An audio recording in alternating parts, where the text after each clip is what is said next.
ఇటు సమయంలో మన మధ్యలో దైవ సేవకులు ఎడ్వర్డ్ విలియమ్స్ గారు ఉన్నారు. వారిని ముందుకు ఆహ్వానిస్తుంటున్నాను. వారి వాక్కులను మనం వినడానికి అందరము మన హృదయాలను తెరుచుకొని తన వాక్కులను వినాల్సిందిగా మనవి చేస్తుంటున్నాను.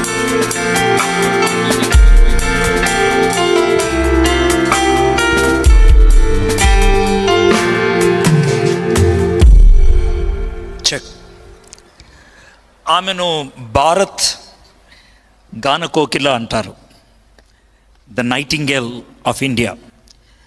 ఒక అంచనా ప్రకారం 1,00,000కు పైగా పాటలు పాడింది. గిన్నిస్ బుక్ ఆఫ్ వరల్డ్ రికార్డులో ఆమె ఎక్కింది. ఈ మధ్యకాలమే ఆమె చనిపోయింది. ఆమె పేరు లతా మంగేష్కర్.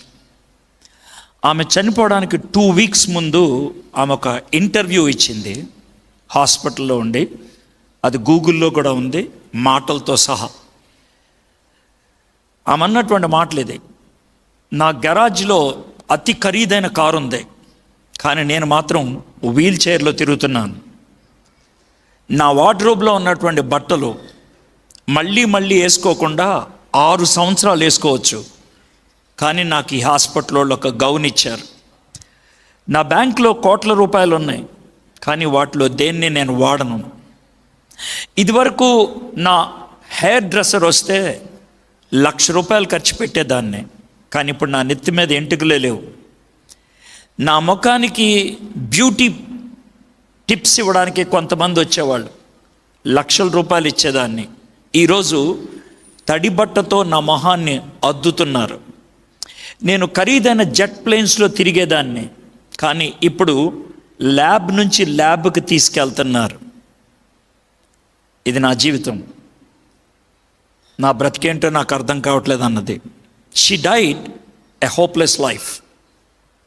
ఆమె చనిపోయేటప్పుడు నిరుత్సాహంతో చనిపోయింది.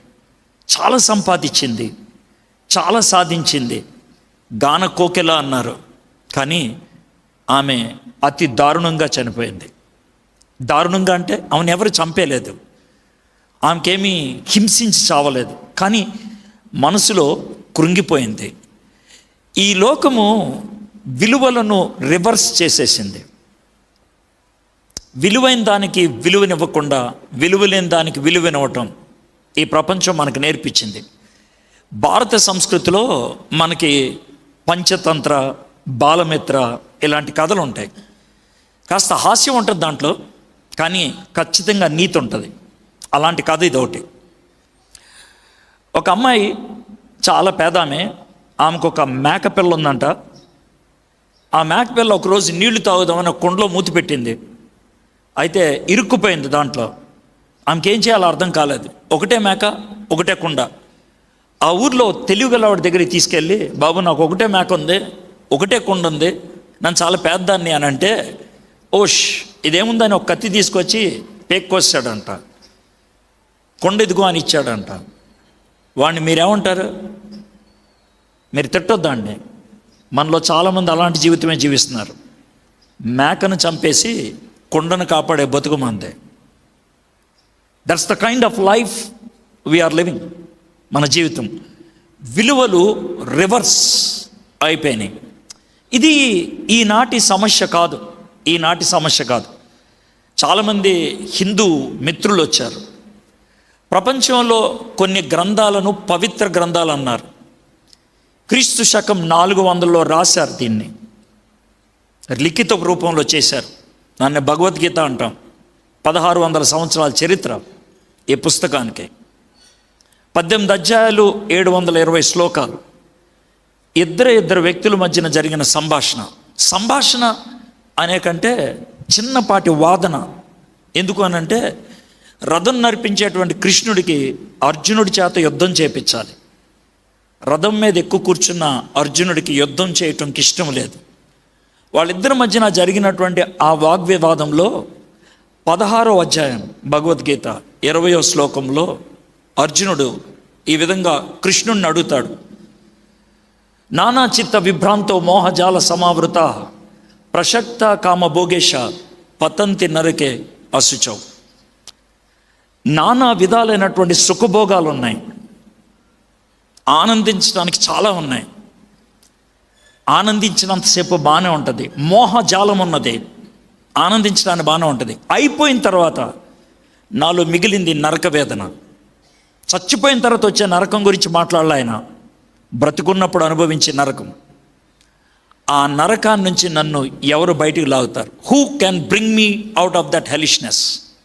ఆ నరకం నుంచి ఎవరు బయట లాగుతారు? కృష్ణుడిని అడుగుతున్నటువంటి ప్రశ్న. ఈ ప్రశ్న మనలో ఒకటి తీసుకురావాలి.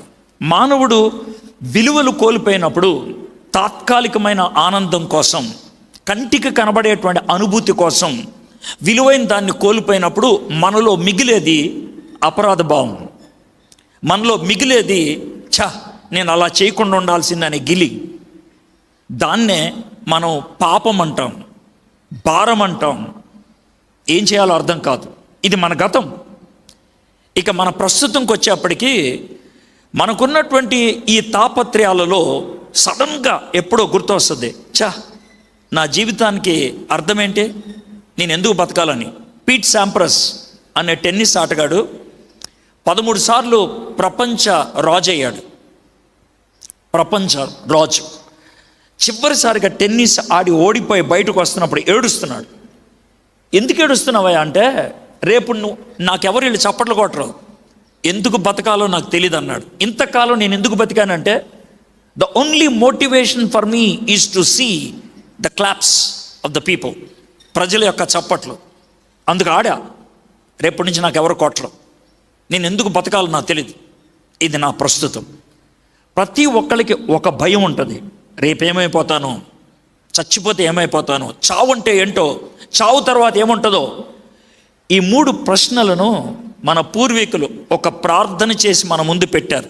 అసతోమా సద్గమయ, నా గతం అయోమయం, అపరాధ భావం. తమసోమా జ్యోతిర్గమయ, నా ప్రస్తుతం అంధకారం, అర్థమేంటో తెలియట్లేదు. మృత్యోర్మ అమృతాంగమయ, నా భవిష్యత్తు మరణ భయం, అయోమయంగా ఉంది, ఎటలాలో తెలియట్లేదు. ఈ 3టికి జవాబు దొరికిన రోజే నాకు శాంతి, నాకు ఓం శాంతి. షాలోమ్ హీబ్రూ భాషలో షాలోమ్ అన్న, శాంతి అన్న బయట ఉండేటువంటి సమాధానం కాదు, గుండె లోతుల్లో. ఇట్స్ ఇన్సైడ్ మై హార్ట్, నా హృదయంలో. బయట ఎంత గందరగోళం ఉన్నప్పటికీ అది ఎవరిస్తారు నాకు? Who can give me? ఈ ప్రార్థన మనం చేసింది అధికారులకు కాదు, ప్రభుత్వానికి కాదు, నాయకులకు కాదు, గురువులకు కాదు. ఈ ప్రార్థన సాక్షాత్తు దేవుడికే చేశాం. ఎవరా దేవుడు? ఉన్నాడా దేవుడు? అలాంటి దేవుడు ఉన్నాడా? ఒకవేళ దేవుడు లేకపోతే మనంతం కూడా నెంబర్ 1 పిచ్చోళ్ళం ఆ ప్రార్థన చేస్తే. లేని దేవుడికి చేసిన ప్రార్థన అది. ఖచ్చితంగా ఉండాలి. ఏం చేయాలని ఆశపడుతున్నావు? ఏమి ఆశించి ఆ ప్రార్థన చేశావు? నాకున్న గత గిలి భారం తొలగించు, నా ప్రస్తుతానికి వెలుగునివ్వు, నా భవిష్యత్తుకు నిరీక్షణ అనుగ్రహించు. ఈ 3 నాకు కావాలి. మహాత్మా గాంధీ తన స్వీయ చరిత్రను ఈ విధంగా టైటిల్ ఇచ్చాడు. టైటిల్ ఆయన ఇచ్చింది ఆయనే, మై ఎక్స్పెరిమెంట్స్ విత్ ట్రూత్, సత్యముతో నా అన్వేషణ. సత్యం అంటే ఏంటో తెలియదు ఆయనకి, నేను ఎక్స్పెరిమెంట్ చేస్తున్నాను. గౌతమ్ బుద్ధుడు బోధి వృక్షం కింద కూర్చొని నాకు వెలుగు కావాలి అన్నాడు. నేను వెలుగును అనలా, నాకు వెలుగు కావాలి అన్నాడు. మరణ భయంతో ప్రతి ఒక్కళ్ళు తాపత్రయపడేవాళ్లే, ఇంక్లూడింగ్ 1,00,000 పాటలు పాడిన లతా మంగేష్కర్. ఈ 3కి జవాబు ఎవరిస్తారు? Who can give? పేరు తక్కువ వాళ్ళకి ప్రతిభ తక్కువ, సాధింపులు తక్కువ, వాళ్ళకున్నటువంటి స్థానం తక్కువ కాదే. They had a question. ఎవరు ఇవ్వగలుగుతారు అలాంటి జవాబు? ఆ జవాబు కోసం అన్వేషిస్తున్నట్లయితే, ఆ జవాబు ఒకవేళ దేవుడే ఇస్తే, ఆ దేవుళ్ళో ఏముండాలి? చరిత్రలో ఆయన అడుగు పెట్టినట్లు రుజువు ఉండాలి, హిస్టరీ. నెంబర్ 2, ఆయన ఈ లోకంలో ఎందుకు వచ్చాడో ఖచ్చితమైనటువంటి అవగాహన ఉండాలి. 3, ఆయన ఈ లోకాన్ని విడిచి వెళ్ళినప్పుడు నా ప్రశ్నకు జవాబిచ్చిపోవాలి ఆయన. ఈ 3 ఎవరి దగ్గర ఉన్నాయి? Who has that? My friends, చరిత్ర అని దేన్ని అంటాం? అలెగ్జాండర్ అనేటువంటి ఒక చక్రవర్తి ఉండేవాడు. గ్రీకు వీరుడు అన్నారు ఆయన్ని. క్రీస్తు పూర్వం 323లో చచ్చిపోయాడు. 33.5 సంవత్సరాలు చచ్చిపోయాడు. ప్రపంచాన్ని గెలిచినటువంటి ఆయన ఒక దోమ కుడితే మలేరియా జబ్బుతో చచ్చిపోయాడు. ఆయన చచ్చిపోయే ముందు ఆయన ఈ మాట చెప్పాడు, naked I came, naked I leave this world. నగ్నంగా ఈ లోకంలోకి వచ్చాను, నగ్నంగానే ఈ లోకాన్ని విడిచి వెళ్తున్నానని. అయితే జాగ్రత్త వినండి, ప్లీజ్ లిసన్ టు మీ. ఆయన చనిపోయింది 323 BC.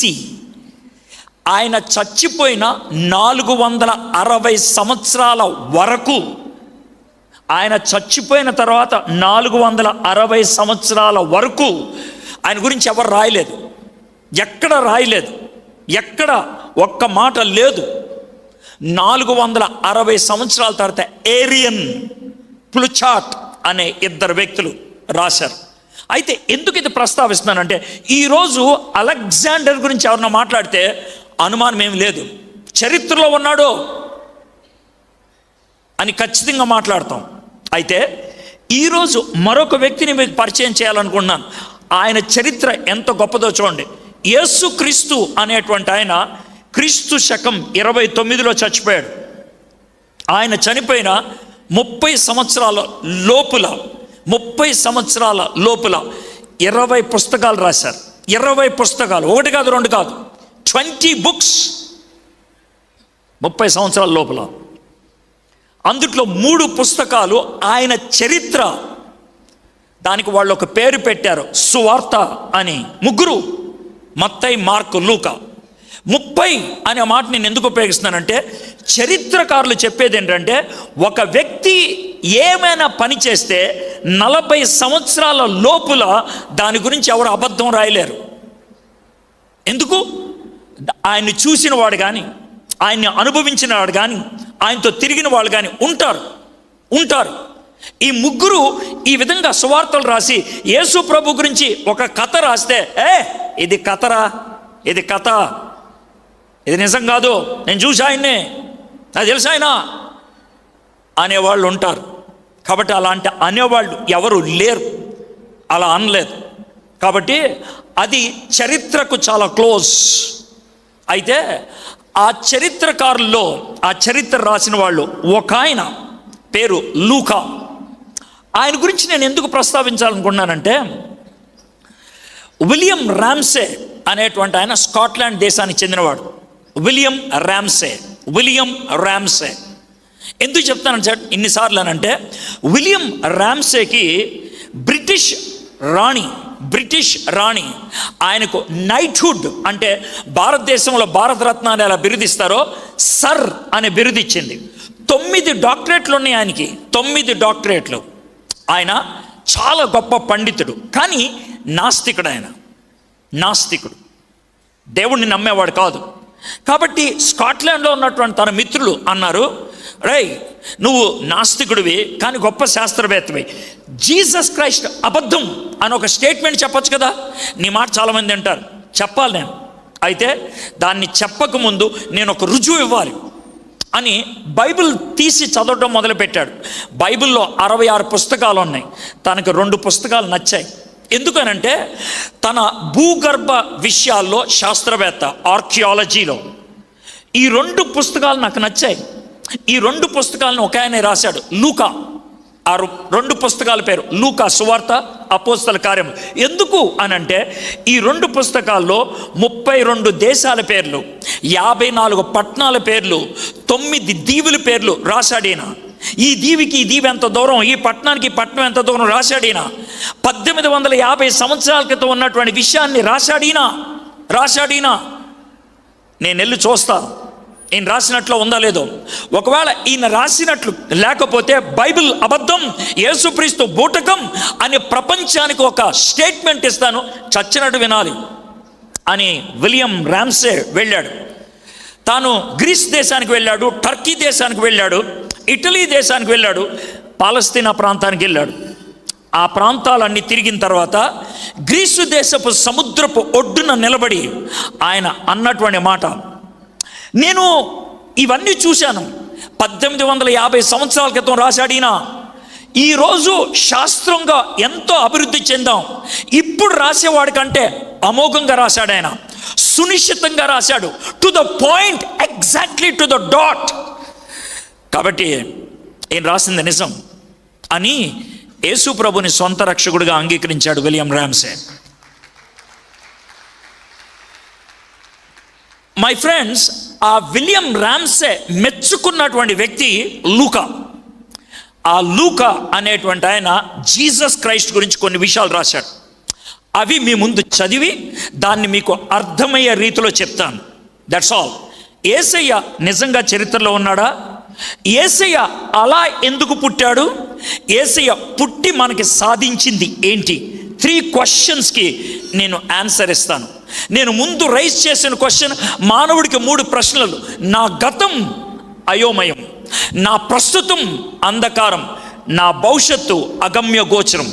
ఈ 3టికి జవాబు ఇవ్వాలని is Jesus able to give that answer? అది మనం చూడదలుచుకుంది. లూకా సువార్త 2వ అధ్యాయం క్విక్గా చదువుతాను, ప్రతి దానికి మీకు అండర్స్టాండ్ అయ్యేటట్లు చెప్తాను. ఆ దినముల్లో సర్వలోకమునకు ప్రజాసంఖ్య వ్రాయవలనని కైసర్ ఔగుస్తు వలన ఆజ్ఞాయను. కైసర్ ఔగుస్తు.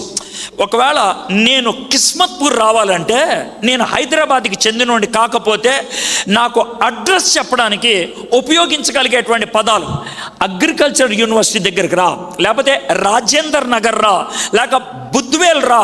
ఇది వాళ్ళు ఇచ్చేటువంటి ఐడెంటిటీ. లేకపోతే శంషాబాద్ రా, అది ఎయిర్పోర్ట్ దగ్గర ఉంటుంది, ఒక ఐడెంటిటీ.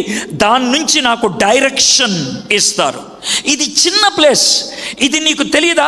పెద్ద ప్లేస్ ఒకటి చూపిస్తా, దాని దగ్గర నుంచి నువ్వు రాగలుగుతావు. జీసస్ క్రైస్ట్ ఎప్పుడు పుట్టాడంటే, హలో, కైసర్ ఔగుస్తు తెలుసా? ఎందుకు తెలీదు? రోమన్ సామ్రాజ్యంలో అతి గొప్ప చక్రవర్తి. ఎవడిడు? ఈయన జూలియస్ సీజర్ కొడుకు. జూలియస్ సీజర్ ఎవడు? రోమన్ సామ్రాజ్యాన్ని స్థాపించిన వాడు. ఆడికి అసలు కొడుకులు లేరంట కదా? అవును, లేరు. ఒక కొడుకును పెంచుకున్నారు. ఆడి పేరు ఆక్టేవియస్ కదా? అవును, ఆక్టేవియస్. సెప్టెంబర్ 23 క్రీస్తు పూర్వం 63లో పుట్టాడు ఆయన. డేట్ చెప్తున్నాను నీకు, డేట్ అప్పుడు పుట్టాడు. అయితే ఆక్టేవియస్ని పెంచుకున్న తర్వాత, దత్తత తీసుకున్నాక తన పేరు తనకు తగిలిచ్చాడు, ఆక్టేవియస్ సీజర్. జూలియస్ సీజర్ చచ్చిపోయిన తర్వాత యాంథోనీ, మార్క్ ఇలాంటి వాళ్ళు రాజ్యం కోసం పోరాడారు. కానీ ఆక్టేవియస్ జయించి తాను రాజయ్యాడు. క్రీస్తు పూర్వం 29లో ఆయన్ని చక్రవర్తి అని పిలిచారు. తనంతట తాను తనకొక టైటిల్ ఇచ్చుకున్నాడు, అగస్టస్ అని. ఎందుకు ఇచ్చుకున్నాడు అగస్టస్ అని? వారి భాషలో నేను మహానుభావుణ్ణి, నేను గొప్పోణ్ణి, నేను మహోన్నతుణ్ణి అని అగస్టస్ అని బిరుదిచ్చుకున్నాడు. ఓ చిన్న ప్రశ్న అడుగుతాను, మీలో ఎవరైనా ఆగస్టులో పుట్టినోళ్ళు ఉంటే చేయెత్తుతారా? ఆగస్టులో పుట్టినోళ్ళు, ఆగస్ట్. మిమ్మల్ని ఏమి అడగను, డోంట్ వరీ, జస్ట్ చెయ్యెత్తమని అడుగుతున్నాను. ఆగస్టులో పుట్టినవాళ్ళు. ఆగస్ట్, మనకు నెల ఉంది కదా, ఆగస్ట్, 8వ నెల ఆగస్ట్ ఉన్నది కదా. ఆ ఆగస్ట్ అనే నెల ఎలా వచ్చింది తెలుసా? అగస్టస్ పెట్టాడు. నా పేరున నెల పెట్టండి రా అని. చరిత్ర బా ఇది, చరిత్ర. మీ చెవులు ఎవడ పువ్వు పెడతలా? చరిత్ర. ఆగస్ట్ అనే నెల ఆయన పేరు పెట్టించాడు. ఒకవేళ ఔగుస్తు రాజు గురించి నీకు డౌట్ ఉంటే నీ బర్త్డేనే లేచిపోతే అది విషయం. ఆ ఔగుస్తు రాజు కాలములో జరిగింది ఇది అని అంటున్నాడు. ఆయన పరిపాలించింది క్రీస్తు పూర్వం 31 నుంచి క్రీస్తు శకం 14 దాకా.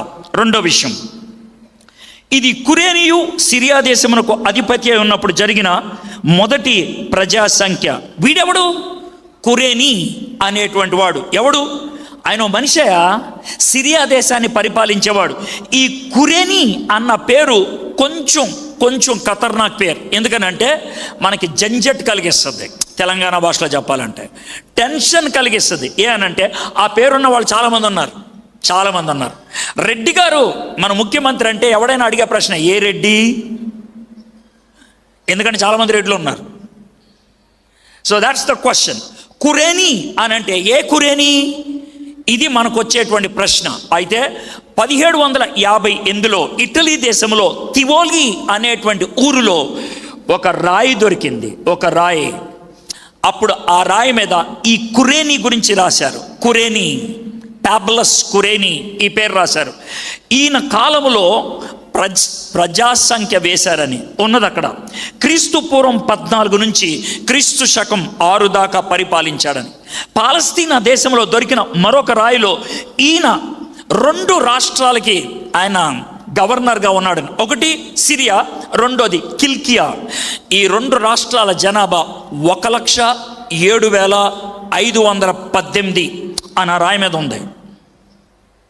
So we have a clear evidence. That's number 2. Number 3, 3వ వచనం. అందరూ ఆ సంఖ్యలో రాయబడుటకు తమ తమ పట్టణములకు వెళ్ళిరి. సార్, ప్రజా సంఖ్యలో రాయబట్టడానికి ఊరెళ్ళాల్సినంత సీన్ ఉందా?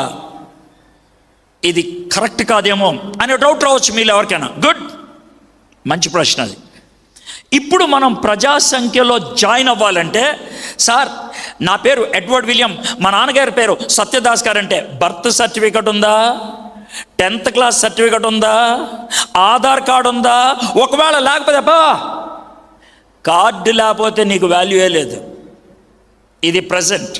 అప్పుడు కార్డులే లేవు, మనిషి లేకపోతే వాల్యూయే లేదు. కాబట్టి మనిషి ఉంటేనే లెక్క. ఇప్పుడు మనిషి ఉంటే కాదు, కార్డు ఉంటేనే లెక్క. అప్పుడు కార్డులు లేవు. కాబట్టి మనుషులు వచ్చి కూర్చోవాలి అక్కడ, మనుషులు వచ్చి కూర్చోవాలి. అందుకనే జనాభా లెక్కలు వేయడానికి 3-4 months ముందు చెప్తారు, మీరు ఊర్లకు రమ్మని. వాళ్ళు వచ్చారు. 4-5 వచనాలు. యోసేపు దావీదు వంశములోను గోత్రములోను పుట్టినవాడు గనక తనకు భార్యగా ప్రదానము చేయబడి గర్భవతి అయి ఉండిన మరియతో కూడా ఆ సంఖ్యలో రాయబడుటకు గలిలీలోని నజరేతు నుండి యోదయలోని బెత్లెహేము అనబడిన దావీదు ఊరికి వెళ్ళాను. దీంట్లో 2 రకాలైన క్వశ్చన్స్ ఉన్నాయి. ఒకటి ఈజీ, రెండోది డిఫికల్ట్. ఈజీది ముందు చెప్తా. వాళ్ళు ఉన్న రాష్ట్రం పేరు గలిలయ. వాళ్ళు ఉన్న రాష్ట్రం అది మన ఆదిలాబాద్ జిల్లా లాంటిది. వాళ్ళున్న ఊరు పేరు నజరేత్, అది మన లక్షెట్టిపేట లాంటిది. సో ఆదిలాబాద్లో లక్షెట్టిపేట అని ఎలా అంటామో గలిలయలో నజరేత్. అక్కడి నుంచి ఎక్కడికి వచ్చారంట? యోదయలోని బెత్లెహేం, అంటే మన తెలంగాణకి ఖమ్మం లాంటిది. దాంట్లో ఒక ఊరు వైరా లేదా మదిర అనే ఊరు. అక్కడి నుంచి ఇక్కడ దాకా వచ్చారు. ఎందుకని ఆమె మాట చెప్పానంటే, ఆదిలాబాద్లో ఉన్నది ఉత్తరాన్న, ఖమ్మం ఉన్నది దక్షిణాన్న, యూద అనేది దక్షిణాన్న, గలిలయ అనేది ఉత్తరాన్న, మధ్యలో సమరయ అనేటువంటి ఇంకొక రాష్ట్రం ఉన్నది. దాన్ని దాటి వచ్చారు. ఇది వాళ్ళ ప్రయాణం. ఎందుకు? యోసేపు అనేటువంటి ఆయన బెత్లెహేం అనే ఊర్లో పుట్టాడు కాబట్టి అక్కడికి వెళ్ళి తన పేరు నమోదు చేయించుకోవాలి. అది విషయం. ఇది ఈజీ క్వశ్చన్. కానీ టఫ్ క్వశ్చన్ ఒకటి ఉంది, జాగ్రత్తగా వినండి, మళ్ళీ చదువుతాను. యోసేపు దావీదు వంశములోను గోత్రంలోను పుట్టినవాడు గనుక, ఇప్పుడు చూడండి, తనకు భార్యగా ప్రదానము చేయబడి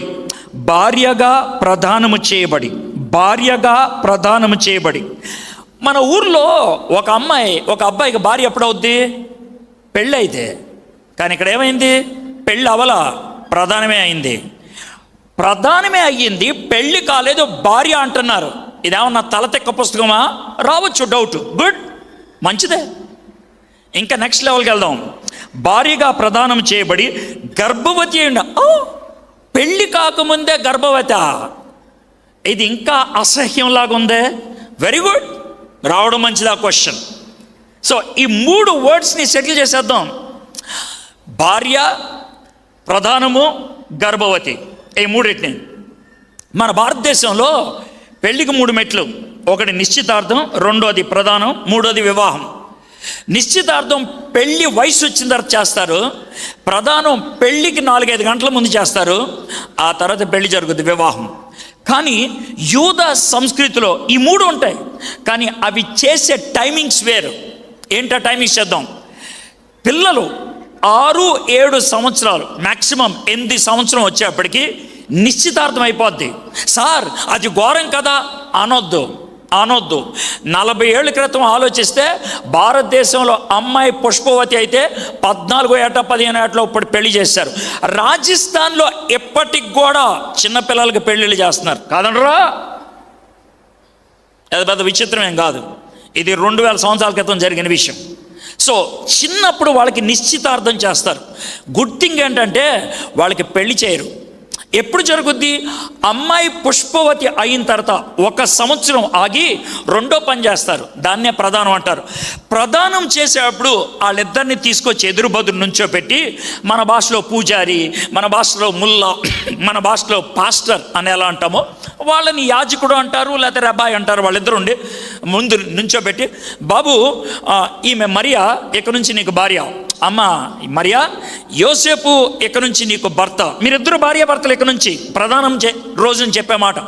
అయితే ఒక్క పని అమ్మ ఏంటంటే, మీరు భార్య భర్తలు అయినప్పటికీ 1 సంవత్సరం వరకు ఒక పని చేయకూడదు. ఏ పని సార్? మీ ఇద్దరు సెక్స్లో పాలు పంపులు కలగకూడదు, మీ ఇద్దరు శారీరకంగా కలగకూడదు. ఒకవేళ ఆ విధంగా దగ్గర అవుతున్నట్లు ఇద్దరు సాక్ష్యాలు ఇస్తే మిమ్మల్ని ఊరు బయటికి తీసుకెళ్ళి రాళ్లతో కొట్టి చంపేస్తాం. అప్పుడు నువ్వే నేను యేసేపు అయితే, సార్ అలాంటప్పుడు ఈ మాట ఎందుకు అంటాం? మమ్మల్ని దూరంగా ఉంచవచ్చుగా, భార్యాభర్తలు అనకుండా ఉండొచ్చు కదా. నో అంటాం మేము భార్యాభర్తలని. మీరు సంవత్సరం జాగ్రత్తగా ఉండాలి. ఎందుకు? దీన్నే పరీక్ష అంటారు. నీలో ఆ నియంత్రణ శక్తి ఉన్నదా లేదా, ఆ పవిత్రత కాపాడుకునే పరిస్థితి ఉందా లేదా, అది టెస్ట్ చేస్తాం. ఓకే, అప్పుడు జరిగింది. వాళ్ళు ఆ టెస్టింగ్ పీరియడ్లో ఉన్నప్పుడు, ఆ భయంకరమైనటువంటి పరిస్థితిలో ఉన్నప్పుడు, ఒకరోజు మరియకి దగ్గరికి ఒక ఆయన వచ్చాడు. ఆయన చాలా తెల్ల బట్టలు మెదిసిపోతూ ఉంటే, మరియ పాపం దేవుడు అనుకొని కాళ్ళ మీద పడిపోయిందేమో. పడిపోతే, నా కాళ్ళ మీద పడద్దు, నేను కూడా నీలాగా దాసున్నే, నా పేరు గాబ్రియల్, ఏంటి ఇలా వచ్చావు? నీకు శుభవార్త చెప్దామని వచ్చాను. అమ్మో నాకు శుభవార్త? ఏంటి శుభవార్త? టెన్షన్ పడకు, దేవుడు నీకు గర్భాన్ని ఇస్తాడంట. అంటే ఇది ఎలా సాధ్యం? ఇది ఎలా సాధ్యం? ఏంటి నీ డౌట్ ఏంటి అంటే, దేవుడికి నాకు గర్భం ఇవ్వడం పెద్ద సమస్య కాదు, కానీ నేను గర్భవతిని అంటే సంస్కృతి ఒప్పుకోదే, సమాజం ఒప్పుకోదే, నన్ను పెళ్ళి నాతో ప్రదానం చేయబడిన నా భర్తని ఇద్దరిని రాళ్ళతో కొట్టి చంపేస్తాడే, దేవుడు చూసుకుంటాడు దాన్ని. అవునా, సరే దేవుడు అలా అడిగితే చావుకి తెగిస్తాను, నేను చావుకి తెగిస్తాను ఓకే అని అన్నది మరియా. చావుకి తెగించి ఒప్పుకోవడానికి ఇష్టపడింది ఆమె. సరే, ఒక వారంలో యోసేపుకి తెలిసింది, యోసేపు మంచోడు, ఆయన అల్లరి చేయడానికి ఇష్టపడలా, పంచాయతీ దగ్గరికి తీసుకెళ్ళడానికి ఇష్టపడలా, సైలెంట్గా వదిలేద్దాం అనుకొని పడుకున్నాడు. ఇదే గాబ్రియల్ దూత ఆయన దగ్గరికి కల్లోకి వెళ్ళి, పిచ్చి ఆశ లేదు, యాక్సెప్ట్ చేయ అమ్మాయిని, ఇది దేవుని కార్యం అని అంటే ఆయన ఒప్పుకోవడానికి ఇష్టపడ్డాడు. జాగ్రత్త చూడండి, మరియ లేస్తున్నప్పుడు దూత మాట్లాడాడు, దాన్ని దర్శనం అంటారు. యోసేపు పడుకున్నప్పుడు మాట్లాడాడు, దాన్ని స్వప్నం, కళ అంటారు. మరియకి ఎందుకు దర్శనం అవసరం అంటే, మరియ దగ్గర నుంచి అంగీకారం కావాలి. యోసేపుకి కళలో ఎందుకంటే అంగీకారం ఏం కాదు, లోబడటం కావాలి. ఎవరితో ఎలా మాట్లాడాలో దేవుడికి తెలుసు, ఎవరితో ఎలా కమ్యూనికేట్ చేస్తే పని అవుతుందో దేవుడికి తెలుసు. ఈరోజు దేవుడు నా చేతిలో మైక్ పెట్టి నీ ముందు నన్ను ఎందుకు నుంచో పెట్టాడంటే, God knows I can make you to understand. నువ్వు అర్థం చేసుకోగలిగేటట్లు నేను మాట్లాడగలనని దేవుడు తెలుసు. He gave me mouth, he gave me intelligentsia, he gave me language, he gave me that. దేవుడు తెలుసు వీడు వాడగలడని, అందుకే అక్కడ నిలబెట్టాడు. అయిపోయింది. సో బాగానే ఉన్నారు. వెంటనే నెక్స్ట్ డే యోసేపు వచ్చి ఉంటాడు మరియ దగ్గరికి. అమ్మ మరియా, ఏంటండి? I'm so sorry. ఏంటి సారీ ఏంటి? యాక్చువల్గా చెప్పాలంటే నిన్న రాత్రి డిసైడ్ అయిపోయాను, నిన్ను వదిలేసేయాలి, రిలేషన్ బ్రేక్ చేసేద్దాం అనుకున్నాను. అదేంటిది అంటే, నువ్వు గర్భవతే కదా, నీతో పాటు నన్ను కూడా లేపేస్తారని భయం వేసింది. అయితే ఇప్పుడు ఏమైంది? గాబ్రియల్ అంటే ఎవరో రాత్రి కల్లోకి వచ్చారు. అవునా, సేమ్ నా దగ్గర కూడా వచ్చాడు ఆయనే.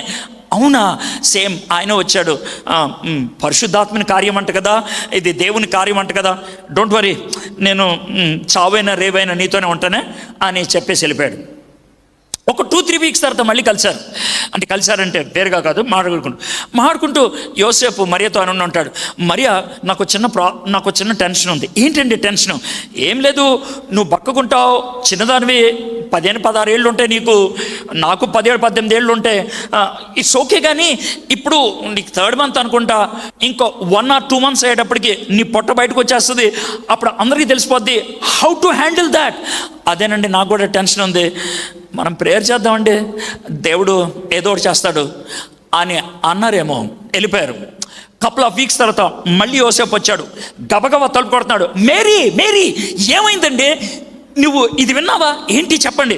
మరి గొట్టం పెట్టుకొని అరుస్తున్నారు కదా జనాభా లెక్కల గురించి, విన్నావా? అవును విన్నాను. ఎందుకు దాని గురించి అంత ఎక్సైట్ అవుతున్నారు? ఏం లేదు, నేను పుట్టింది యోదయ దేశంలో బెత్లెహేంలో. సో వాట్, ఇప్పుడు అక్కడ దాకా మనం ప్రయాణించాలి. ఓ పిచ్చిదానా, ప్రయాణం చేయాలనే టెన్షన్ కాదే, నాకు ఇంకొక లాభం కనబడుతుంది. ఏంటి తెలుసా, నీ పొట్ట బయటికి రాకముందు అక్కడికి వెళ్ళిపోవచ్చు. మనం వెళ్ళేది దేశం కాని దేశం దగ్గరికి. See how God provided. దేవుడు ఏ విధంగా అనుకూలిస్తున్నాడో చూడు, దేవుడు ఏ విధంగా వర్కౌట్ చేస్తున్నాడో చూడు. సూపర్ అండి. నువ్వేం టెన్షన్ పడకు, నేను ఒక గాడిదని అరేంజ్ చేస్తాను. నువ్వు నడవలేమని తెలుసు, నేను గాడిద మీద కూర్చోబెట్టి తీసుకొని వెళ్తాను. Okay, I will take care. How God works, ఎంత బ్యూటిఫుల్గా ఉందో చూడండి. ఇది ఎందుకు జరగాలి అని అంటే కనుక, లోకాన్ని రక్షించేవాడు పాపము లేకుండా రావాలంటే, జన్మతః పాపము లేకుండా రావాలనంటే ఆయన పుట్టుక కన్యక అయి ఉండాలి. సూపర్. అందుకనే ఆ విధంగా జరిగింది. Why Jesus Christ was born to a virgin, it's needed, అది అవసరం కాబట్టి. 6వ వచనం, వారు అక్కడ ఉన్నప్పుడు ఆమె ప్రసవ దినములు నిండిన కనుక తన తొలిచూలు కుమారుని కని పొత్తిగుడ్డలతో చుట్టి సత్రములో వారికి స్థలము లేనందున ఆయనను పశువుల తొట్లో పరుండబెట్టా. చా చా చా చా చా చా చా చా చా చా. మా ఊర్లో చెత్తకాయతాలు ఎత్తుకునేవాడు కూడా ఇలా పుట్టాడు కదా సార్. మా ఊర్లో అడుక్కునేవాడు కూడా ఇలా పుట్టాడు కదా సార్. పశువుల పాకలో గడ్డి దానా వేసేటువంటి బుట్టలో ఇన్ని పడుకోబెట్టారంట. ఇది మొదటి బెడ్ అంట, ఈయన లోక రక్షకుడు అంట. పిచ్చగాబది ఏంటి సార్ ఇది అనే డౌట్ రావటం మంచిది. ఇట్స్ గుడ్ అనే డౌట్ రావటం. పశువుల పాకలో పుట్టాడంట, పనికి మాలిన పుట్టుడు అది. అది ఎవడో పుట్టకూడనటువంటి బతుకది. దరిద్రుడు, పచ్చి భాషలో చెప్పాలంటే దరిద్రుడు ఆయన. ఎందుకు సార్ అలాంటి దరిద్ర బతుకు బతికిన వాడిని రక్షకుడు అని పిలుస్తున్నారంటే సింపుల్. నేను ఒక మురికొండలో పడిపోయాను అనుకోండి, మీరు ఎవరినో చూశారు, అరే మనోడేరా ఎడ్వర్డ్ గారు అని అంటే, బాబు కొంచెం పైకి లాగమంటే, మురికొండలో పడ్డారు సార్, మరీ పెంట కూడా ఉంది ఇందులో, స్విమ్మింగ్ పూల్లో పడపోయారా అని అంటే ఎలా ఉంటుంది? ఏ బాబు అంటే స్విమ్మింగ్ పూల్ అంటే టక్మని దూకేమండి సార్, మరీ మురిగుంటే కొంచెం కష్టంగా ఉంది అని అంటే ఎలా ఉంటుంది? అంటే ఎలా ఉంటుంది? నువ్వు నిజంగా నన్ను ప్రేమించే వ్యక్తి అయితే నేను మురిగుంట్లో పడినా కూడా దూకి పైకి లాగాలిగా. ఒక చిన్న ఎగ్జాంపుల్ చెప్తాను, చాలా అసహ్యంగా ఉంటుంది ఎగ్జాంపుల్, చాలా అసహ్యంగా ఉంటుంది, కానీ ప్రతి ఇంట్లో ఉండేటువంటి ఎక్స్పీరియన్స్ ఏది, అందుకే నేను చెప్పగలుగుతాను. ఒక 2 ఏళ్ల బాబు వాళ్ళ అమ్మ పని చేసుకుంటాడు, అక్కడ కూర్చోబెట్టింది, ఆడు ఒకటి పోసి దాన్ని టపటాపా కొట్టి ఆడుకుంటున్నాడు. ఆడు తెలియదు కదా ఈలోగా కక్కు వచ్చింది, దాన్ని పిసుక్కుంటున్నాడు ఆడు. జస్ట్ ఇమాజిన్ చేయండి, ఎవరికైనా ఏ అని అంటది, యా అలాంటి పరిస్థితి. ఆ టైంలో ఒకే ఒక మనిషి బంగారం అని ఎత్తి ముద్దు పెట్టుకోగలిగేది ఎవరు తెలుసా? అమ్మ. నా అక్కడ తైపాల జాగ్రత్తమేనండి, ఆడి చేత్తో పెంట పిసికాడు కదా, వాళ్ళ అమ్మ ఫాసెట్ తీసుకొచ్చి నీళ్లు కొట్టదో, చేత్తో కడుగుద్ది. అమ్మకి పెంట అంటకుందా, బాబుకున్న పెంట పోదో.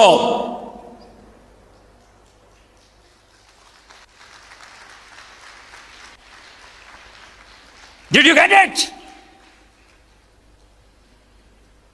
లోకాన్ని రక్షించడానికి అతి దరిద్రములోకి దిగడానికి ఇష్టపడ్డాడు.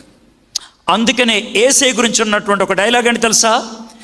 మనలను ధనవంతులుగా చేయడానికి ఆయన దరిద్రుడు. ఆయన దరిద్రుడు అన్న మాటకు అర్థం ఏంటో మీకు చెప్తా. ఈ లోకంలో 3 రకాలైన మనుషులు ఉంటాడు. ఒకడు ధన్యుడు, రెండో వాడు దీనుడు, మూడో వాడు దరిద్రుడు. ధన్యుడు అంటే ఎవరో తెలుసా? వర్షంలో గొడుగేసుకొని వెళ్ళిపోయేవాడు, ఆడికేంట్రా గొడుగులున్నాయి, ఆడి సేఫ్. దీనుడు అంటే ఎవడో తెలుసా? అవసరతను బట్టి వర్షంలో తడుచుకుంటూ వెళ్ళిపోయేవాడు. వీళ్ళిద్దరూ మీకు ఈజీయే. కానీ మూడోవాడు ఎవడో తెలుసా? దరిద్రుడు అంటే తెలుసా ఎవరో? వర్షము జోరుగా వస్తుంటే సంకలో గొడుగు పెట్టుకొని తడుచుకొని వెళ్ళిపోయేవాడు. మిమ్మల్ని చాలామంది తిట్టుంటారేవాడు, దరిద్రుడా నిన్ను ఆయన దగ్గరికి ఎందుకు పంపించాను రా, దరిద్రుడా నీకు అది ఎందుకు ఇచ్చాను రా, దరిద్రుడా నిన్ను ఇక్కడ ఎందుకు కూర్చోబెట్టాను రా, నీకు ఒక అవకాశాన్ని ఇచ్చాను వదులుకున్నావు. అది దరిద్రత అంటే. ప్రివిలేజ్ని కోల్పోతే, ఆవశ్యకతను వదిలిపోతే వాణ్ణి దరిద్రుడు అంటారు. ఒకవేళ ప్రపంచంలో అతి ఎక్కువ దరిద్రులు ఒక చోట మనం చూడాలనుకుంటే కనుక మంచి చర్చికి వెళ్ళి చూస్తే సరిపోద్ది. ఎక్కువ మంది దరిద్రులు ఉండేది చర్చిలోనే. ఏ సార్ అదేంటి సార్ అలా అనేసారండి? ఎందుకు అన్నానంటే, చర్చిలో ఉన్న ప్రతి వాడికి ఉండేది బైబిలే, కానీ వాడి జీవితం దరిద్రమే. బైబిల్ ఉండి కూడా నువ్వు పాపపు జీవితంలో కొనసాగుతుంటే దరిద్రానికి ఏమనాలా సార్? మరి బయట ఉన్న వాళ్ళు ఎవరు సార్? దీనులు. పాపం వాళ్ళకి తెలియదు. దీనులు, లోన ఉన్న వాళ్ళు దరిద్రులు. యేసయ్య నన్ను ధనవంతుడిగా చేయడానికి, దరిద్రుడు అవడానికి ఇష్టపడ్డాడు. అందుకే పశువుల పాకలో ఆయన పుట్టాడు. క్లారిటీ వచ్చింది కదా? పశువుల పాకలో పుట్టాడు, అర్థమైంది సార్. దీనాతి దీనమైనటువంటి వాడిని కూడా పైకి లేవనెత్తడానికి అని అర్థమైంది. కానీ ఆయన దేవుడు అని అంటే మనకు చిన్న సింబల్ ఉంటే బాగుంటుంది కదా. అందుకే ఆకాశంలో ఒక తార వచ్చింది. సార్, ఆకాశంలో తారొచ్చింది అన్న మాట బైబిల్లో ఉన్నది, నేను కాదనట్లేదు. అది నమ్మదగిందంటారా? Very good, good question, good question. రావాలి అలాంటి క్వశ్చన్. ఎవడో చెప్పాడు కదా అని సొంగగార్చుకుంటూ వినేసేయాల్సిన అవసరంలా. ప్రశ్న అడగాల, సెటిల్ చేయాలా. తార వచ్చిందంట, నిజమా? ఇది మనకు వచ్చిన క్వశ్చన్. తారకు సంబంధించినటువంటి శాస్త్రాన్ని ఖగోళ శాస్త్రం అంటారు, ఆస్ట్రానమీ. జోహానస్ కెప్లర్ అనేటువంటి ఆయన యేసు ప్రభు పుట్టినప్పుడు ఒక తార వచ్చిందన్నారు, నిజమేనంటారా అని 1607 నుంచి 1609 మధ్యలో 3 సంవత్సరాలు ఆయన రీసెర్చ్ చేసి, ఎస్ యేసు ప్రభు పుట్టినప్పుడు ఒక తార వచ్చింది, అది 4 నెలలు ఉంది. ఆ తారను చూసింది తూర్పు దేశపోళ్ళు, అంటే వాళ్ళు ఎవరు? పారసీకులు, అంటే మన భాషలో జొరాస్ట్రియన్ మతానికి చెందిన వాళ్ళు. సర్దార్ పటేల్ రోడ్లో జొరాస్ట్రియన్ క్లబ్ ఉంటుందే, వాళ్ళదే. వాళ్ళకు మరో పేరు ఉంది, పారసీకులు. మనకు పారసీ కొట్టు ఉందే, వాళ్ళే. వాళ్ళు పర్షియా దేశానికి చెందినటువంటి వాళ్ళు, పారసీకులు. వాళ్ళకు ఒక గ్రంథం ఉంటుంది, దాన్ని జంద్ అవస్థ అంటారు. తలనొప్పి వస్తే రాసుకుంటామే జండూబామ్, వాళ్ళు చేసిందే. అందుకే జండూబామ్ అని పెట్టారు. జంద్ అవస్థ వాళ్ళ యొక్క గ్రంథం కాబట్టి. ఆ గ్రంథంలో ఉన్నటువంటి ఒక స్టేట్మెంట్ ఇది: లోకాన్ని ఏలేటువంటి రారాజు, రక్షకుడిగా పుట్టినప్పుడు ఆకాశంలో ఒక తార వస్తుంది అని వాళ్ళ పుస్తకాల్లో చదివి, ఆ తారను చూసి ఎత్తుక్కుంటూ హేరోద్ దగ్గరకు వచ్చి అడిగారు, అయ్యా మీ ఇంట్లో బాబు పుట్టాడా అని. ఇది దేవుడు మనకిచ్చిన శాస్త్రీయమైన రుజువు. ఆయన దేవుడు కాబట్టి ఆకాశంలో ఒక రుజువునిచ్చాడు, ఒక సూచనని ఇచ్చాడు. ఇప్పుడు 8వ వచనం. ఆ దేశంలో కొందరు కాపర్లు పొలములో ఉండి రాత్రివేళ తమ మందను కాచుకొని చుండగా ప్రభుదూత వారి యొద్దకు వచ్చి నిలిచాను. ప్రభు మహిమ వారి చుట్టూ ప్రకాశించినందున వారు మిక్కిలి భయపడ్రి. అయితే ఆ దూత భయపడకొడి, ఇదిగో ప్రజలందరికీ కలగబో మహా సంతోషకరమైన సువర్తమానం నేను మీకు తెలియజేయుచున్నాను. యేసు ప్రభు పుట్టాడని ఔగుస్తుకి చెప్తే బాగుండేదేమో, మొత్తం రోమన్ సామ్రాజ్యాన్ని తెలిసి ఉండేది. కైసర్కి చెప్తే బాగుండేదేమో, సిరియా కిల్కియా ప్రాంతం అంతా తెలిసి ఉండేది. కానీ వీళ్ళు చెప్పింది ఎవరికి? గొర్రెల కాపర్లకే. వాళ్ళకి ఎందుకు చెప్పారు సార్?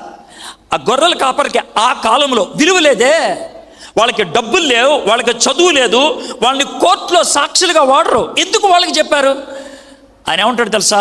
అయ్యా నువ్వెవరివైనా, నీకు మనిషివైతే రక్షకుడిగా నేను వచ్చానని చెప్పడానికి ఇష్టపడుతున్నాను. నువ్వు సాంఘిక స్థాయి చెడ్డదై ఉండొచ్చు, ఆర్థిక పరిస్థితి దయనీయమై ఉండొచ్చు, విద్యరీత్యా నీకు శూన్యమై ఉండొచ్చు. You are a human being, నువ్వు మనిషివే. నీకు నేను వాల్యూ ఇస్తున్నాను, నేను నీకు వాల్యూ ఇస్తున్నాను. వాల్యూ నా వార్తను నువ్వు వింటే. ఆ కాలంలో నేను కాలేజీకి వెళ్ళేటువంటి దినాల్లో ఒక పాట విన్నాను, సినిమా పాట. 3 సార్లు నేను ఆటోలో వెళ్తా ఉంటే అదే పాట వేశాడాను. మొదటిసారి చిరాకు వచ్చింది, రెండోసారి వినబుద్ధి అయింది, మూడోసారి ఇష్టం అనిపించింది. ఎందుకు తెలుసా? దాంట్లో డైలాగ్ నాకు బాగా నచ్చింది. పీచి మిఠాయి ₹10, నువ్వు కొరికిస్తే ₹1,00,00,000. పీచు మిఠాయి ₹10, నువ్వు కొరికిస్తే ₹1,00,00,000. నాకు దాంట్లో నచ్చినటువంటి ఫిలాసఫీ అని తెలుసా? పీచు మిఠాయి వాల్యూ ₹10, నువ్వు నాకితే అది ₹1,00,00,000. నాకు ఈ లోకంలో వాల్యూ లేదు. యేసయ్య వర్తమానము తాకితే నా వాల్యూ గొప్పది, నా వాల్యూ గొప్పది, నా వాల్యూ గొప్పది. నువ్వు పీచు మిఠాయివా, ఎంగిలి చేసిన పీచు మిఠాయివా? You decide. నువ్వు పాడే పాటలోంచే నీకు ఫిలాసఫీ తీసి చూపించా. గొర్రెల కాపర్లే ఈరోజు ప్రపంచమంతా 2000 సంవత్సరాలుగా గొర్రెల కాపర్ల గురించి పాటలు పాడుతున్నారంటే వాళ్ళకి వాల్యూ ఎందుకు వచ్చిందో తెలుసా? The message of Jesus Christ. That is it. అది వాళ్ళకి వాల్యూ ఇచ్చింది. సరే, వాళ్ళకి ఇచ్చినటువంటి వర్తమానం ఏంటో చూద్దాం. 11వ వచనం. దీని దగ్గర కొంచెం టైం పెడతాను నేను. This is most important. దీంతో నా పాయింట్ అయిపోయింది. 11వ వచనం. దావీదు పట్టణమందు నేడు రక్షకుడు మీ కొరకు పుట్టి ఉన్నాడు, ఈయన ప్రభు అయిన క్రీస్తు.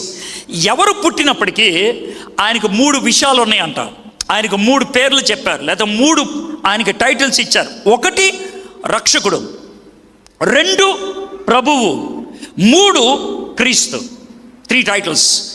ఈ 3 ఆ పుట్టిన బాబుకున్నాయి. ఆయన రక్షకుడు, ఆయన ప్రభువు, ఆయన క్రీస్తు.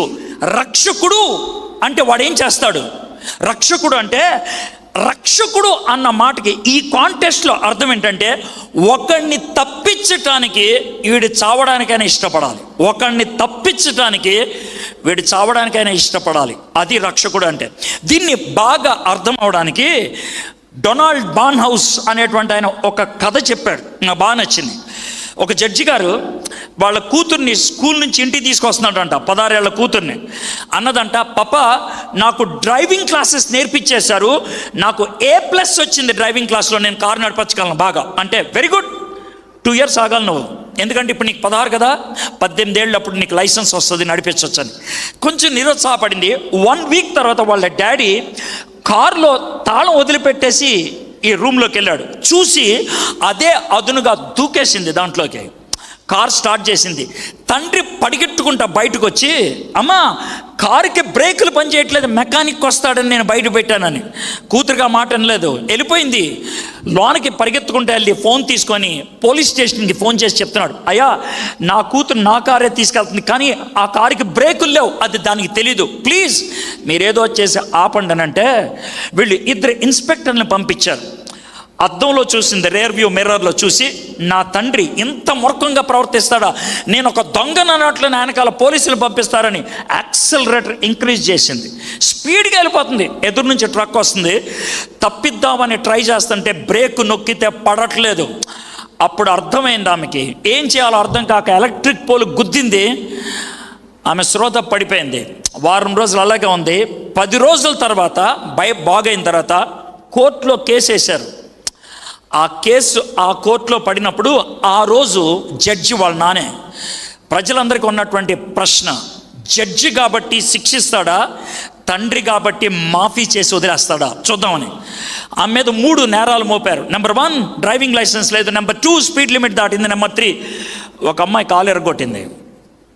తండ్రి లేచి జడ్జిగా ఇచ్చిన తీర్పు, డ్రైవింగ్ లైసెన్స్ లేదు ₹1000, స్పీడ్ లిమిట్ దాటింది ₹1000, ఒక అమ్మాయి కాలు ఎరగొట్టింది, 5 సార్లు కొరడాతో కొట్టండి. కూతురుతో సహా అందరూ కూడా ముక్కు మీద వేలేసుకొని చీ అని అన్నారు. తండ్రి లోనికి వెళ్ళిపోయాడు. ఈలోగా పోలీసులు వచ్చి ₹2000 ఉన్నాయని అడిగారు. లేవండి, మీరేం కావాలంటే వచ్చేయండి. అమ్మ దాన్ని కూడా కొరడా దెబ్బలకు మార్చేయాలి, ప్రతి 1000కి 5 కొరడా దెబ్బలు, మీ ఇష్టం, చంపేయండి నన్ను అనే లోపల తండ్రి వచ్చాడు. జోబులోని చెక్ బుక్ తీసి ₹2000కి కూతురు పేరున చెక్కు సంతకం పెట్టాడు. అమ్మ నీ పేరును రాశాను, నువ్వు సంతకం పెడితే నీదవుద్దని. పోలీసులు వెంటనే సంతకం పెట్టారన్నారు, అయిపోయింది. ఇప్పుడు కొరడా పట్టుకొని ఒక అతను వచ్చి అంటున్నాడు, సార్ ఇది నీ కూతురు సార్, ఎలా కొట్టమంటారు? ఎవరైతే ఏమైంది, అక్కడుండి నేను తీర్పిచ్చా 5 కొరడా దెబ్బలని, చెయ్యి ఎవరైనా ఒకటే అని అంటే, జడ్జి గారు కూతుర్ని కొట్టడానికి ఇష్టం అని లేక చేతులు అడ్డు పెట్టుకొని హంటర్ పైకెత్తి కొట్టాడు. అందరూ అరిచారు, ఆపు అని. విన్లా, గబగబా 5 దెబ్బలు కొట్టి కొరడా కింద పడేసి చేతులు కిందకి లాగుతున్నప్పుడు కళ్ళు మిటకరించి చూస్తే షాక్ తిన్నాడు. ఆయన కొట్టింది కూతుర్ని కాదు, తండ్రిని. ఎందుకంటే తండ్రి ఎప్పుడైతే కళ్ళు మూసుకున్నాడో గబాలను కౌగిలించుకుంటే తండ్రి వీపు మీద కొరడా దెబ్బలు పడుతుంటే ఆ నొప్పితో చెవులో అంటున్నాడు, అమ్మా తీర్పు వచ్చింది, నువ్వు చేసిన పాపానికి శిక్ష పడాలని. కానీ నా ప్రేమ చెప్తుంది ఆ శిక్ష నీ మీద పడకూడదని. సర్వ పాప పరిహారో రక్త ప్రోక్షణ ఆవశ్యకం. సర్వ మానవాళి చేసిన పాపానికి రక్తము చిందించాల్సిన అవసరత ఉన్నది. తద్రక్తం పరమాత్మనే, ఆ రక్తం పరమాత్మనిది, మేకలది కాదు, గొర్రెలది కాదు. పుణ్య దాన బలియాగం, పవిత్రమైంది. పుణ్యం, దానం అంటే ఉచితంగా, బలియాగం అంటే ఇష్టపూరితంగా. ఆయన రక్షకుడు. నీ తన్నులు ఆయన తిన్నాడు, నీ చావు ఆయన పొందాడు, నీ శిక్షను ఆయన భరించాడు. అందుకని ఆయన రక్షకుడు అన్నారు. 2, ఆయన ప్రభు. ఎందుకు ఆయన ప్రభు?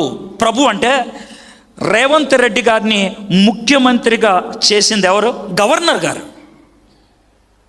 ప్రభుత్వాన్ని నడిపించేది గవర్నర్. ప్రభువు అంటే నడిపించేవాడు. ఆయన రక్షించి వెళ్ళిపోడు, ఆయన నీతో ఉండి అంతం వరకు నిన్ను నడిపించడానికి ఇష్టపడతాడు. చాలామందికి ఉన్న క్వశ్చన్ ఏంటంటే, నేను లెగుస్తా, నేను నిలబడతా, నడవగలనా? నువ్వు నడవలేవు. ఆయన నడిపిస్తాడు, ఆయన నడిపిస్తాడు. అందుకే ఆయనకి ఇచ్చిన పేరేంటి తెలుసా? Immanuel, God with us. Jesus రక్షిస్తాడు, ఇమ్మానుయేలు, గాడ్ విత్ us. ఇక 3వది క్రీస్తు. క్రీస్తు, ఆయన క్రీస్తు అని ఎందుకన్నారు? క్రీస్తు అన్న మాట గ్రీకు పదం. అభిషిక్తుడు అక్కడి నుంచి పంపించారు ఇక్కడికి, అక్కడి నుంచి ఇక్కడికి వచ్చారు కాబట్టి ఇక్కడి నుంచి అక్కడికి తీసుకెళ్ళగలిగేది ఆయన ఒక్కడే, ఎక్కడి నుంచి తీసుకెళ్ళగలిగేది ఆయన ఒక్కడే. క్రీస్తు చావు తర్వాత నిత్యత్వంలోకి నడిపించగలిగేది ఆయనే. అసతోమా సద్గమయ, నేను రక్షకుణ్ణి. తమసోమ జ్యోతిర్గమయ, నేను వెలుగుని నడిపిస్తాను. మృత్యోర్మ అమృతాంగమయ, మృత్యువులోకి వెళ్ళి మృత్యుపై విజయాన్ని సాధించి పునరుద్ధానాన్ని, జీవాన్ని నేనే అక్కడికి తీసుకెళ్తాను. నేను 3 ప్రశ్నలకి స్ట్రైట్ ఆన్సర్ జీసస్ క్రైస్ట్ ఇచ్చాడు. అందుకే ఆ 3 చెప్పారు ఆయనకి. మనం కూడా అదే ప్రార్థన చేశాం. మృత్యోర్మ అమృతాంగమయ, మృత్యువుతో కబడ్డీ ఆడాడు ఆయన. మృత్యువులోకి వెళ్ళి కబడ్డీలో గెలిచి ఆయన తొడగొట్టి, మరణమా నీ ముల్లెక్కడా అని అడిగాడు. ఎవరైతే యేసు ప్రభు పార్టీలో చేరతానంటారో వాళ్ళది ఆ విజయం. నేను క్రైస్తవులతో మాట్లాడట్లేదు ఈ మాట, నేను మనుషులతో మాట్లాడుతున్నాను. నీ కులం ఏదైనా, నీ జాతి ఏదైనా, నీ బ్రతుకేదైనా, నీ చదువు ఏదైనా, నీ హోదా ఏదైనా, నువ్వు మనిషివైతే యేసయ్య మనుషుల కోసం వచ్చాడు. ఆయన he did not come for Christians. Yesayya వచ్చినప్పుడు క్రైస్తవులు లేరు, యేసయ్య వచ్చినప్పుడు చర్చి లేదు, ఆయన మనుషుల కోసం వచ్చాడు. మై ఫ్రెండ్స్, అదే ప్రశ్న నీకుంటే, అదే సమస్య నీకుంటే, why can't you come to Jesus Christ? Yesayya దగ్గరికి మీరెందుకు రాకూడదు? లతా మంగేష్కర్ చచ్చిపోయే ముందు నిరాశతో చచ్చిపోయింది. నేనెందుకు బతుకుతున్నాను నాకు తెలియదని. ఇదే కాంపౌండ్లో, ఇదే చర్చ్ వెనకాల ఒక సమాధి ఉంటుంది. You can see that. ఇది ఒక సమాధి ఉంటుంది, యు కెన్ సీ దట్. ఆ సమాధిలో పాతి పెట్టబడినటువంటి వ్యక్తి ఆయన చనిపోవడానికి 2 రోజుల ముందు నాకు ఫోన్ చేశాడు. ఆయన హీ కాల్ మీ, 10 నిమిషాలు నాకు ప్రార్థన చేశాడు. ఆయన గొంతుకులో ఏమాత్రం నిరాశ లేదు, ఆయన మాటల్లో ఏమాత్రం అసంతృప్తి లేదు. బహుశా ఆయనకు అప్పటికే ఎక్కడో సెన్స్ అయిందేమో నా దినాలు ముగిశాయని. అందుకే నాతో మాట్లాడి, బాబు నువ్వు పరిచర్య చేయి, నువ్వు పరిచర్య చేయి, నన్ను దీవించాడు, ప్రార్థన చేశాడు. ఆయన ఫోన్ పెట్టేశాడు. 2 రోజుల తర్వాత నాకు వార్త వచ్చింది, ఆయన ఈ లోకంలో లేడని. What a contrast, what a contrast. మృత్యోర్మ అమృతంగమయ, మృత్యువులోంచి జీవములోకి నడిపించగలిగే శక్తి కలిగినటువంటి వాడు క్రీస్తు. పాపములోంచి బయటికి తీసుకురాగలిగేవాడు యేసు. ఈ లోకంలో నడిపించగలిగేవాడు ఇమ్మాన్యుయేల్. ఆయన పుట్టాడు, అందుకే సందడే, అందుకే ఆనందం. గుడ్. యేసయ్య బెత్లెహేంలో పుట్టాడు, ఫైన్. నీ గుండెలోకి వచ్చాడు ఆయన, నేను క్రైస్తవ కుటుంబంలోనే పుట్టాను. మా అమ్మ నాన్న వాళ్ళు బాగా ప్రార్థన చేసేవాళ్లే, కానీ నా బతుకు చాలా గలీజ్. 10th దాకా బాగానే ఉంది. ఇంటర్మీడియట్లోకి వచ్చేప్పటికి నా లైఫ్ పాడైపోవడం మొదలుపెట్టింది. నేను ఒక డ్రగ్ అడిక్ట్ని పెథడిన్, మార్ఫైన్ ఇంజెక్షన్స్తో మొదలుపెట్టాను. గంజాయి నా శరీరానికి అవసరమైంది. వారానికి 3 సార్లు మా అమ్మ పెళ్లి చీర 20 రూపాయలకి తాకట్టు పెట్టి అమ్మేశాను గంజాయి కొనటానికి. అది నా బతుకు. 1983, 84 సంవత్సరాల్లో ఆంధ్ర రాష్ట్రంలో 3 చోట్ల క్యాబరే ఉంచారు. క్యాబరే అంటే ఏంటి తెలుసా? అమ్మాయిలు బట్టలు ఇప్పి డ్యాన్స్ చేస్తారు. ఒకటి ఇప్పటికీ ఉంది, నిజాం ఆర్థోపెడిక్ హాస్పిటల్ బొక్కల దవాఖాన పక్కన ఉంటుంది, దివాంచి, ఇప్పటికీ ఉంది అది. రెండోది మూసారు, సనత్ నగర్లో ఉండేది అజంతా, దానికి తర్వాత శ్రీదేవి అని పేరు పెట్టారు. మూడోది గుంటూరులో ఉండేది నాస్ సెంటర్ దగ్గర కెసినో బార్ అండ్ రెస్టారెంట్. అక్కడికి వెళ్ళేవాడిని నేను శని ఆదివారం. ఎందుకో తెలుసా? అమ్మాయిలతో కలిసి డ్యాన్స్ చేస్తే డబ్బులు ఇచ్చేవాళ్ళు నాకు, నగ్నంగా లేదా అర్ధనగ్నంగా, డబ్బుల కోసం ఎలాంటి పనైనా చేసేవాడిని. నవంబర్ 3వ తారీఖు 1984 సంవత్సరం 3 వారాలైంది నేను బార్కి వెళ్ళి. డబ్బులు లేవు, డ్రగ్ లేదు, కడుపు నొప్పి వచ్చి చచ్చిపోదామని రైలు పట్టాల దగ్గర ఉన్న అంత దూరంలో ట్రైన్ ఉంది, ఇంకో కొద్ది క్షణాల్లో ట్రైన్ వస్తుంది. నన్ను ఎవరో కాలర్ పట్టుకొని లాగారు. భయం వేసింది. మృత్యు దేవత వచ్చిందేమో నా దగ్గరకు అనుకున్నాను, దయ్యం వచ్చిందేమో అనుకున్నాను. కానీ నా మిత్రుడు వచ్చాడు, వాడు నన్ను గట్టి కొట్టాడు, తిరిగి వాడిని కొట్టాను. వాడు నాకంటే పొడుగుంటాడు కాబట్టి తలకాయ పట్టేసుకొని, డై నేను వదిలేస్తా, మళ్ళీ ట్రైన్ వస్తుంది, దూకేద్దు, ఒక్క ప్రశ్నకి జవాబు చెప్పు, ఎందుకు చచ్చిపోదాం అనుకుంటున్నావు అని. వాడితో పళ్ళు బిగించి, కడుపు నొప్పిరా తట్టుకోలేకపోతున్నాను, అందుకు చచ్చిపోదాం అనుకున్నాను. వాడు చాలా కూల్గా, చచ్చిపోతే కడుపు నొప్పి పోద్దని అవడం చెప్పాడా? చచ్చిపోతే కడుపు నొప్పి ఉండదు అని ఎవరన్నా చెప్పారా? నా దగ్గర అయితే జవాబు లేదు. ఒకవేళ అదే కడుపు నొప్పి నిత్యము ఉంటే ఎంత ఘోరరా? భయం వేసింది. నన్నేం చేయమంటారా? సమస్యకు చావు పరిష్కారం కాదు, దా అని ఏసై గురించి చెప్పాడు. నాకు ఇష్టం లేదు ఏసై అంటే. నేను క్రైస్తవుడినే, చర్చికి వెళ్ళేవాడిని, నాకు ఏసై అంటే ఇష్టం లేదురా. ఎందుకురా? ఆయన బైబిల్లో చెప్పినట్లు ప్రేమామయుడైతే, కరుణామయుడైతే, కృపామయుడైతే నా జీవితాన్ని మార్చేమను. ఆయన ప్రేమామయుడు, కరుణామయుడు, కృపామయుడు, అందుకే నీ జీవితాన్ని మార్చట్లా. నీకు ఇష్టం లేనిది ఏది చేయడు ఆయన. బలవంతంగా ఎవరిని మార్చడు ఆయన.